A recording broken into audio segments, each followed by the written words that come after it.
Saat ini kita lagi di Ungaran ya kalau nggak salah. Ya, betul Ya, sekali, Ungaran. ini kali pertama aku di Ungaran dan saat ini aku bersama dengan tour guide-nya. Enggak ya? Target yang sebenarnya nggak tahu apa-apa juga tentang Tour guide Ungaran. enggak? Nah, kali ini kita di Goreng Tempe ngobrol bareng teman pelayanan. Di sebelahku sudah ada seorang lelaki bernama Chris Ezra Albert Sutompo. apa? Chris Ezra Albert Sutompo. Chris Cesra. Oke, panggilanmu? Panggilannya Zezra. Cesra. Zezra aja, Zezra. Ada marga kalau nggak salah. Ya, marganya si Tompol itu tadi. Oke, marganya Stompo berarti orang Batak, tapi Ya. besarnya di lahir Saya orang Batak, tapi lahir besar di Semarang. Jadi saya nggak tahu tentang budaya-budaya Batak. orang Batak ya. Karena Oke. memang nggak pernah, bukan nggak pernah sih, tapi jarang banget denger tentang budaya Batak. Oh, Jadi oke. ya seperti itu. Tapi bahasa Jawa bisa? Bahasa Jawa bisa dong. Bisa, oke. Bisa lancar. That's good. Ya, oke. Nah, yang menariknya ketika perjumpaan kami di awal sekitar tahun lupa mungkin 2023 ya. Berapa bulan lalu kita kenal ya? 2023 iya. Iya, kami kenal beberapa bulan yang lalu. Lalu aku ada event dan sempetin ke tempatnya dia. Jadi dia ini ternyata aku baru tahu adalah seorang anak pendeta statusnya. Nah, dan juga sekolah teologi. Biasanya nih, kalau orang sekolah teologi pada umumnya, dia pasti latar belakangnya dalam lingkungan pelayanan. Entah itu anak pendeta, anak gembala, anak penatua, majelis, dan sebagainya. Iya. Nah, kebetulan juga kamu memang kebetulan dan kebenaran anak Iya. pendeta. Pertanyaan umum orang di awal adalah, dan yang sering aku tanyakan kepada teman-teman yang lain juga, apakah sekolah teologi yang kemarin itu kamu masuk, sekarang kan udah lulus, apakah memang sudah dipersiapkan dengan baik atau ada cerita drama sebelum akhirnya memutuskan masuk sekolah teologi? Ya. Berarti saya ceritain tentang kayak mana sih cara saya tuh masuk ke dalam sekolah teologi ya. Iya. Oke, jadi pada waktu itu tuh sebenarnya saya tuh nggak niat untuk masuk sekolah teologi ya.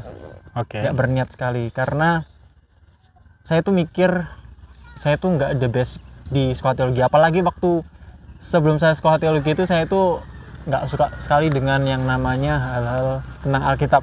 Oke. Karena Alkitab itu membosankan ya. Meskipun sudah terbiasa dengan ibadah pelayanan Meskipun gitu. sudah terbiasa dengan ibadah, saya tuh tetap nggak suka yang namanya Alkitab. Alkitab.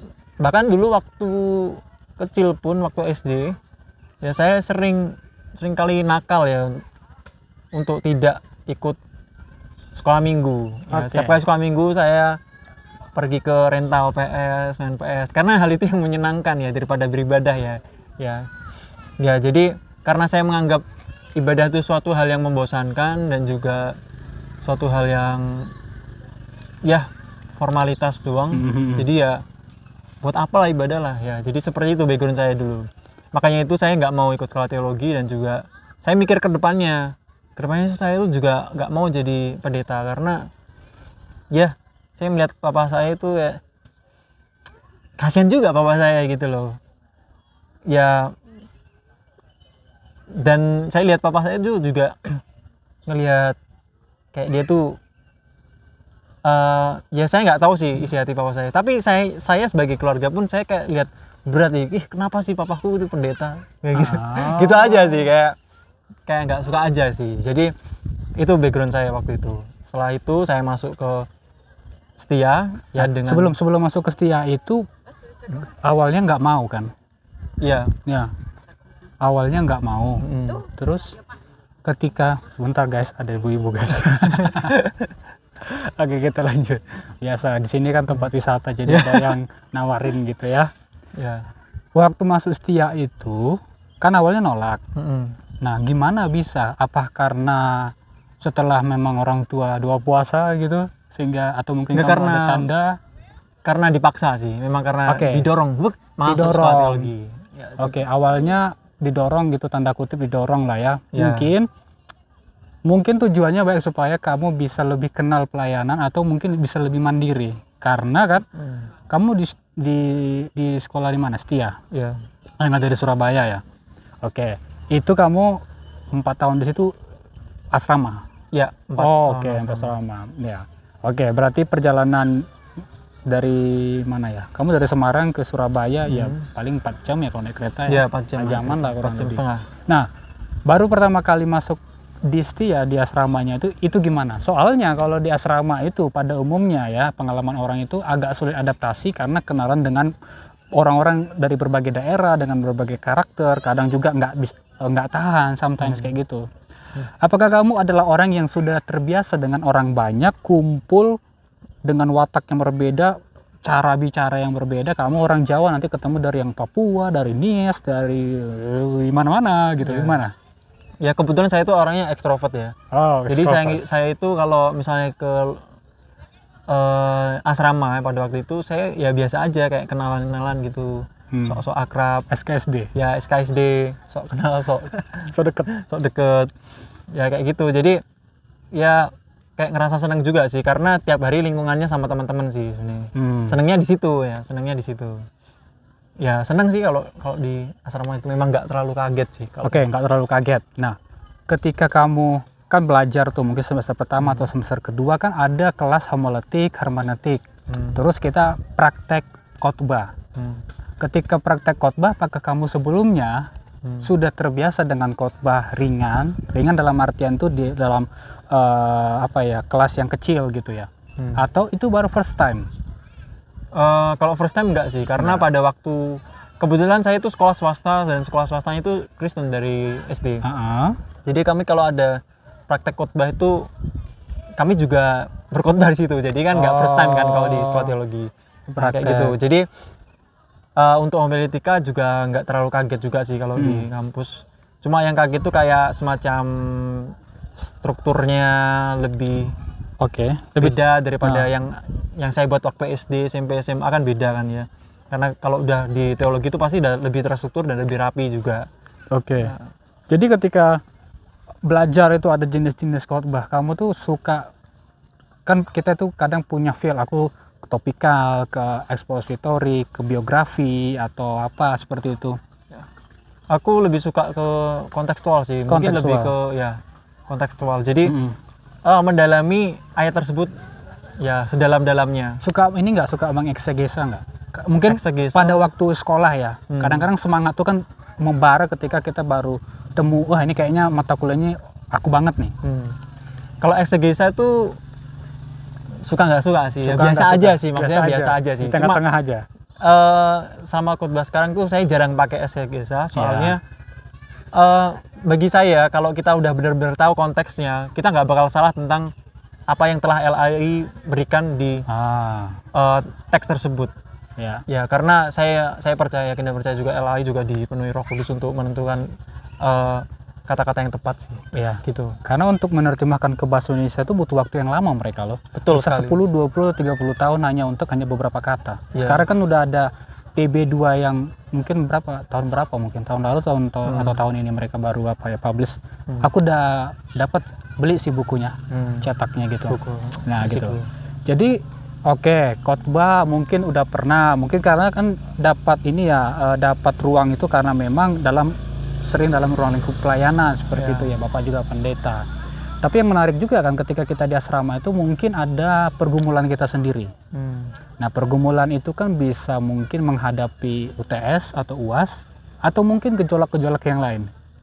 Pergumulannya tantangan di pergumulan ya, apa ya kira-kira? Ada nggak sih? Atau hidupmu B aja gitu, lurus-lurus lempeng aja? Hidupku tuh B aja sih waktu di semester 1 sampai semester 5 ya. Nah setelah semester 5 ini mulai bergejolak kan, kayak mulai jatuh cinta sama dan akhirnya dari jatuh cinta itu membuat masalah dan akhirnya ya saya terjerumus masalah kan gitu. Dan itu mengganggu perkuliahan saya. Ya. Jadi ya pergumulan saya itu di gejolak keinginan ya dalam berpacaran dan juga ya biasalah namanya anak muda kan ya. Iya. Karena semua orang tahu, bahkan pimpinan sekolah kita tahu, pasti ada momen kita saling melirik, ada jatuh cinta pada pandangan pertama. Iya. Gitu kan. Nah, tentu saja kalau kita dalam orang-orang setauku dalam ruang lingkup asrama itu ada minimum semester dia baru boleh seperti itu. Tapi ya it's okay kalau tidak terlalu terjerumus ya. Tadi kan terjerumus sedikit ya. Terjerumus nggak sedikit sih itu. Nggak sedikit. Karena sangat mengganggu ya kayaknya. Sangat mengganggu ya. Sangat mengganggu, Oke, ya. oke. Aku nggak tahu sih gitu ya. Oke. Dan Dan gimana itu? oh, maksudnya terjerumusnya ya. Jadi terjerumus. Enggak, aku nggak mau bahas apanya, tapi maksudku kan mengganggu perkuliahan. Jadi untuk bisa lanjut lagi perkuliahan itu gimana menghadapinya? Karena kan tadi itu sudah mulai nih ada benih-benih cinta, tapi kan pasti harus di manage dulu karena kan itu kita berada dalam satu rules, harus dijaga komunikasi dan hubungan supaya tidak mengganggu perkuliahan. Sempat terganggu dan bagaimana untuk menetralkan ini supaya tetap lanjut? Ya, betul. Ya gimana? Ya, jadi kami itu nggak mengganggu tuh dengan cara Susah kami, dijawab. ya Oke. kita membatasi hubungan sih ya, Nah, membatasi itu hubungan. dia. Bahkan bukan cuma membatasi hubungan, bahkan sudah kandas juga di situ. Maaf ya guys, Ya, saya tidak kandas tahu ya. ceritanya. Malah jadi guys. curhat ya. Ya nggak apa-apa. Jadi kandas dan akhirnya itu malah bukan, ya saya pikir itu nggak akan mengganggu, tapi akhirnya malah semakin mengganggu karena masih ada rasa cinta kan ya. Masih ada rasa cinta dan akhirnya ya semakin terganggu lah, pengen ngabarin terus, pengen ngeliat gitu terus. Soalnya kita juga apalagi kalau udah putus itu jarang banget komunikasi kan. Oh gitu ya, kalau orang putus itu udah jadi jarang komunikasi? Iya, jarang komunikasi. Karena juga karena dia pasangan ini tuh kok pasangan, maksudnya mantan saya ini juga sudah punya kekasih. Oke. Nah, jadi kalau kan saya juga pernah minta balikan kan, tapi kan nggak bisa. Itu semakin mengganggu lagi ya. Oke. Jadi sebenarnya bukan karena pacarannya guys, Ya. tapi karena hati kita nggak tertuju pada perkuliahan itu. Oke. Nah, ngomong-ngomong skripsimu tentang apa? Masih ingat? Apa yang kamu ambil judulnya? Kalau skripsiku Masalah tentang apa? masalah ini sih, kependidikan sih, fokusnya ke pendidikan. Jadi ada waktu itu kan lagi zaman-zamannya model belajar daring kan, Ya. online kan, daring tuh Oke. dalam jaringan. Ya. Jadi saya tuh meneliti tentang pembelajaran daring tersebut. Apakah model pembelajaran daring tersebut itu efektif Oke. bagi mahasiswa dari kampus saya pada waktu itu. Memang banyak sih kalau waktu masa-masa pandemi itu banyak orang itu penelitian tentang daring-daring gitu Iya. sih. Oke sih memang. Karena kan sangat ini kan Relevan banget kan. Benar sih relevan. Oh, berarti tempatmu itu di kampusmu, orang-orangnya. Ya. Itu metode kualitatif. Itu metode kualitatif. Awalnya kuantitatif kan. Iya. Cuma karena batal kan. Karena batal dan karena juga gagal saya. Akhirnya saya berpindah metode jadi kualitatif dan saya kerjakan itu ya dengan kuasa Tuhan lah ya. Wah. Luar biasa. 2 bulan dibantu dengan dosen pembimbing saya yang sangat tabah, sabar. Siapa dia? Siapa dia? Ya mungkin saya juga bisa mengucapkan terima kasih dari vlog ini ya. Saya juga berterima kasih pada Bapak Bambang, ya, Bapak Bagus Subambang yang sangat-sangat hebat mendukung saya ya. Itu 2 bulan loh. Yang sangat 2 bulan loh. Sangat sabar membina anak yang satu ini. Membina anak saya malah. Anak yang satu ini yang sangat bantu anak saya. Oke, setelah kamu lulus, gitu kan. Tadi kan di awalnya kamu nggak mau karena nggak mau jadi pendeta, karena mungkin ada beberapa alasan tadi di depan. Tapi setelah lulus, itu bagaimana? Apakah sudah mulai berpikir lebih dalam atau mungkin lebih luas? Atau mungkin kamu juga jadi pendeta tapi juga bekerja di marketplace? Bagaimana? Untuk jadi pendeta sih sepertinya kurang sih. Cuma mungkin nanti kalau kurang apa? Kurang minat. Kurang minat dan kurang siap juga. Oke, baik. Kurang siap juga karena kalau lihat dari gereja saya itu kayak masih orang tua saya udah bisa lah. Baik. Bukan saya ya, jadi yang dalam keadaan sekarang dengan usia yang sekarang mungkin masih oke. Oke, baik. Ya, dan juga saya lebih tertarik untuk yang pengkhotbah juga atau pembina atau mentor kaum muda ya. Oke. Karena apalagi populasi di Indonesia itu paling banyak tuh kaum muda, Ya. dan saya pengen bergerak di bidang kaum muda karena kaum muda ini juga butuh yang namanya tuh mental iman yang kuat supaya mereka bisa mempertanggungjawabkan iman mereka di luar sana. Kan soalnya kalau di zaman sekarang itu anak-anak muda itu banyak banget atau sering banget tergoda sama media sosial. Media Oke. sosial itu lebih menarik daripada hal-hal rohani sebenarnya. Oke. Makanya itu saya tertarik dalam Nah, berarti mentoring sekarang kaum muda. kalau untuk menjadi pendeta atau berada dalam kependetaan masih belum dulu, tapi support pelayanan orang tua Ya, support.